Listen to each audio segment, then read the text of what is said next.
Au commencement, Dieu créa les cieux et la terre. La terre était informe et vide. Il y avait des ténèbres à la surface de l'abîme, et l'Esprit de Dieu se mouvait au-dessus des eaux. Dieu dit que la lumière soit, et la lumière fut. Bonjour, et aujourd'hui nous allons voir quelle est l'importance à vouloir connaître la volonté de Dieu. Et pour connaître cette importance, nous allons d'abord nous contextualiser par rapport à Dieu. Après la contextualisation, nous allons prendre 3 recommandations nous fournies dans la Bible, mais je vous mets en garde, Dieu est grand. L'importance de connaître la volonté de Dieu ne peut pas se résumer en une prédication. Il nous faut beaucoup, il nous faut l'éternité pour connaître la volonté de Dieu, puisque Dieu est éternel, sa volonté est éternelle, l'importance de sa volonté est éternelle.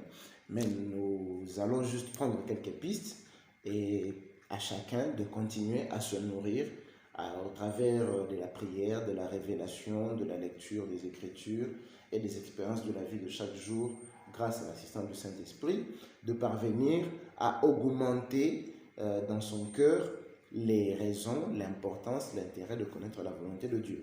Pour nous contextualiser, imaginons que nous sommes comme un entrepreneur qui fait ses bagages, qui décide d'aller dans un pays lointain pour arriver là-bas et investir, établir une entreprise. C'est ce qui arrive lorsque nous sommes nés. Lorsque nous sommes nés, nous sommes comme un entrepreneur qui arrive quelque part et qui veut entreprendre. Alors, arrivé là-bas, vous allez voir que nous trouvons un pays avec un chef d'État, une organisation, un fonctionnement, des objectifs, des buts à atteindre, des programmes gouvernementaux et des activités pour réaliser ces différents programmes. Le problème, c'est que si vous arrivez dans un environnement comme ça, que vous commencez à faire des choses sans connaître la volonté du gouvernement en place, les contradictions entre vous et les programmes du gouvernement vont faire que le gouvernement va finir par défaire ce que vous avez entrepris, déconstruire ce que vous avez construit. Et donc, pour éviter cela, la première chose qu'il faut faire, il faut connaître les programmes du gouvernement, il faut connaître le but que le gouvernement veut atteindre, les moyens que le gouvernement met à sa disposition. Ça, c'est le contexte. Donc, à notre naissance, nous arrivons dans un monde qui est dirigé, qui est géré. Pour preuve, la pluie ne tombe pas chaque jour. Il y a un horaire, il y a un moment où la pluie tombe et il y a des moments où il ne tombe pas.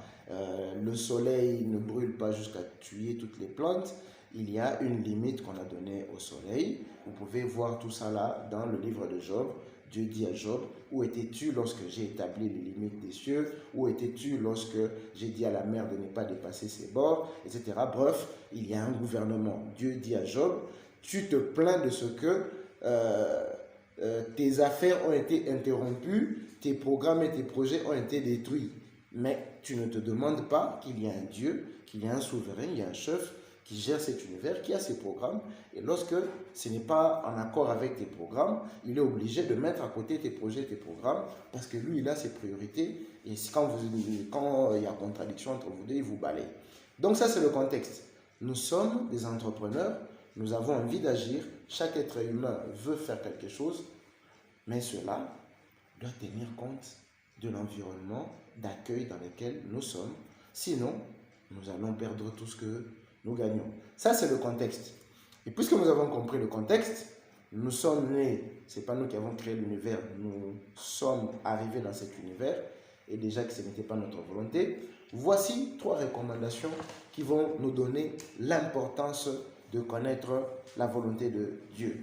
Première chose, c'est que puisque nous savons maintenant que nous sommes dans un univers que Dieu gère, que Dieu a créé, qu'il a ses programmes, qu'il exécute des projets et des activités par rapport à cela, voici ce que l'apôtre Paul nous dit ici dans Éphésiens chapitre 1er verset 11. Il dit, en lui, nous sommes aussi devenus héritiers ayant été prédestinés suivant la résolution de celui qui opère toutes choses d'après le conseil de sa volonté. C'est-à-dire que Dieu a une volonté et qu'il fait les choses, il exécute des projets et des programmes. On parle ici, l'apôtre Paul a appelé ça ici prédestination. On dit quoi? Ayant été prédestiné, ça signifie que Dieu a des projets et des programmes, il veut avoir des résultats. Suivant la résolution, Dieu a ensuite signé des décrets, il a pris des décisions qu'on appelle ici des résolutions. J'ai résolu que voilà les programmes et les projets qui vont s'exécuter dans l'univers.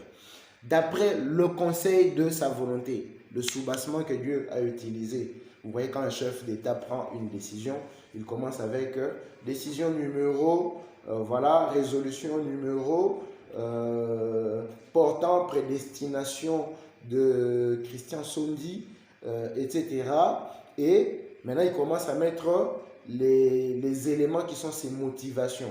Et les motivations de Dieu, c'est ce qu'on appelle ici le conseil de Dieu. Alors Dieu met, vu le conseil de ma volonté, vu le conseil de ma volonté, vu le conseil de ma volonté a été consultée, je décide. Et Dieu décide de la plante qui va pousser, il décide du soleil qui va éclairer, il décide des mouvements de la terre, il décide de la goutte d'eau, il décide de la naissance de chaque cellule, il décide, il fait tout dans l'univers d'après le conseil de sa volonté.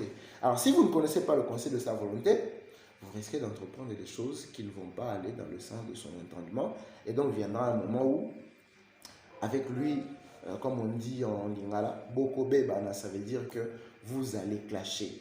Alors, deuxième recommandation à prendre en compte qui peut nous aider justement pour mieux appréhender la volonté de Dieu, c'est le Seigneur Jésus qui nous donne ça dans Matthieu chapitre 6, à partir du verset 9 jusqu'au verset 13. Le Seigneur Jésus nous donne la manière de prier. Il dit, lorsque vous allez vous adresser à Dieu, voici de quelle manière vous devez vous adresser au souverain. Commencez par dire qu'il est grand, il est souverain, il est aux cieux, il a tout pouvoir, il a toute autorité.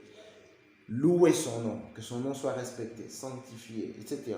Reconnaissez que sur le territoire où vous êtes, c'est lui qui doit régner et n'est pas vous, et non pas vous qui devez régner. Alors dites-quoi que ton règne vienne. Mais Jésus termine cette première partie des intérêts de Dieu avec une phrase clé, il dit que ta volonté soit faite. Jésus nous dit que c'est la clé. La clé, c'est la volonté de Dieu. Et il met ça au milieu de cette prière. Il commence avec les intérêts et le tout dernier intérêt de Dieu, c'est sa volonté. Et après, il commence maintenant nos intérêts à nous. Donc, la deuxième raison pour laquelle il faut connaître la volonté de Dieu, c'est que la volonté de Dieu fait partie des intérêts de Dieu au même titre que la gloire de son nom, au même titre que son règne, au même titre que sa position dans les cieux, ça veut dire sa position de supériorité. Eh bien, sa volonté en fait partie, ça fait partie des intérêts de Dieu et ça doit venir avant nos intérêts. C'est comme ça que Jésus dit, voici comment vous devez prier, mais ça veut dire aussi, voici comment vous devez penser, voici comment vous devez opérer. D'abord les intérêts de Dieu, ensuite mes intérêts. Quand vous parlez avec lui, parlez d'abord de ses intérêts, ensuite de vos intérêts. Quand vous arrivez sur un territoire étranger que vous devez investir, vous devez créer des entreprises ou exécuter des projets, d'abord vous commencez par les intérêts du pays qui vous a accueilli, ensuite vous parlez de vos propres intérêts à vous. Et vos intérêts doivent être congrus, doivent être une conséquence des intérêts de celui chez qui vous êtes en train de vous établir. Et donc, ça c'est la deuxième raison pour laquelle, ou la deuxième recommandation que nous pouvons prendre pour considérer l'intérêt de connaître la volonté de Dieu. Jésus dit qu'il faut prier pour ça. Nous prions pour tellement de choses. Il dit ne priez pas pour le manger, ne priez pas pour le boire, ne priez pas pour une maison, ne priez pas pour les habits. Toutes ces choses-là sont dans mon projet, sont dans ma volonté, sont dans mon règne, sont dans mon nom, sont dans ma position de souverain. Mon Dieu. Oh, Dieu, aide-moi. Voilà. Et pour finir, ce que nous pouvons lire ici dans Romains chapitre 12, verset 2, ne vous conformez pas au siècle présent, mais soyez transformés par le renouvellement de l'intelligence afin de discerner quelle est la volonté de Dieu. Ce sera la conclusion pour vous et moi, ce que Tout ce partage autour de ce sujet, la volonté de Dieu, a pour importance de nous amener à être transformés par le renouvellement de notre intelligence. La prédication, les paroles que vous entendez, doivent vous permettre à la fin de cette série d'avoir une nouvelle intelligence. Quelle intelligence? Une intelligence qui nous permet de discerner quelle est la volonté de Dieu, ce qui est bon, agréable et parfait. Et nous verrons même plus tard la volonté de Dieu bonne, la volonté de Dieu agréable, la volonté de Dieu parfaite. Je nous invite donc à réagir, ceux qui peuvent et qui sentent que ce partage d'aujourd'hui leur a apporté quelque chose. Partagez ce que vous avez reçu dans le cœur. Ceux qui ont eu des expériences à partir de notre premier partage, faites-nous part de cela. Des témoignages de ce que vous avez pu expérimenter depuis le début de ce sujet.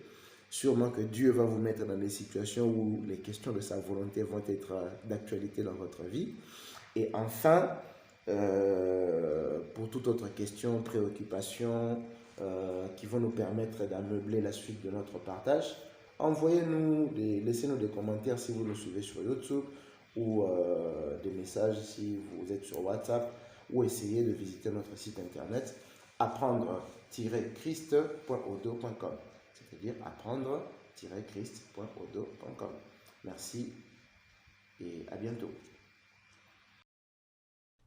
Car Dieu qui a dit « La lumière brillera du sein des ténèbres » a fait briller la lumière dans nos cœurs pour faire resplendir la connaissance de la gloire de Dieu sur la face de Christ.